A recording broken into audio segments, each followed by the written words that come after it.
Je regarde ma montre et mon téléphone. Mon plus beau souvenir, moi, en Dior, je pense à Cannes.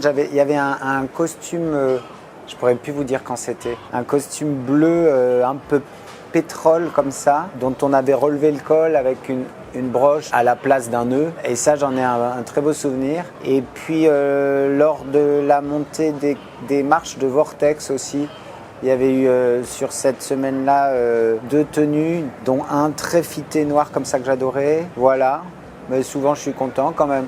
Je pense à des fleurs, je ne sais pas pourquoi. Par rapport au chemin de cette maison, je me souviens d'un défilé qui était magnifique où ils avaient réimaginé la maison de Christian Dior avec la dune et une scénographie avec comme une espèce de prairie fleurie qui donnait la sensation d'être un peu à l'arrière de la mer, un peu en hauteur comme ça. Ça, c'était magnifique.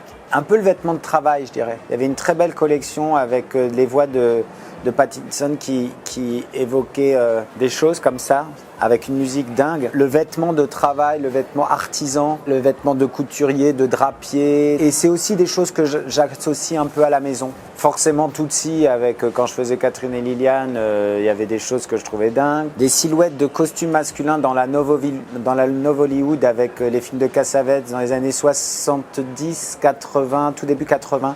Ça, c'est des silhouettes que j'aimais beaucoup. Et chez les femmes et chez les hommes.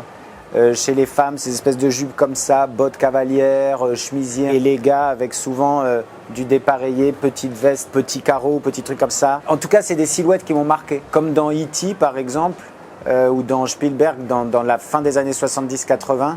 Les couleurs, les silhouettes des acteurs et des actrices m'ont marqué. Ouais, ça arrive souvent que des fois on nous propose de garder un élément ou une pièce. Moi j'ai déjà amené aussi sur un tournage des trucs. J'avais ramené un costume Dior que j'avais avant de pouvoir de temps en temps collaborer avec la maison. Mais un costume que j'adore, c'est une laine de cachemire bleu foncé, très très fine.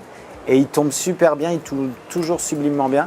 Et la costumière m'avait demandé comme ça un costume, c'était pour le tableau volé et il est plusieurs fois dans le film, je crois. Et sinon, un jour, un film où j'étais tout le temps à tourner nu. J'avais pas beaucoup de séquences, mais j'étais beaucoup à poil. Et la costumière m'avait fait mon cadeau de mes costumes pour le pot de tournage et elle m'avait remis mes serviettes éponges. Et j'avais trouvé ça tellement mignon. Une règle?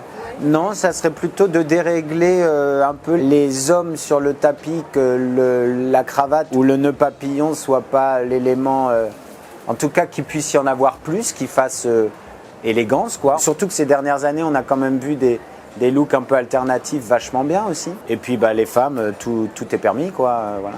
Un petit chino un peu beige ou bleu ciel, un peu loose usé, un peu retourné en bas, petite basket sans chaussettes blanches, petite ceinture fine, petite chemise des guingandos, un peu simple.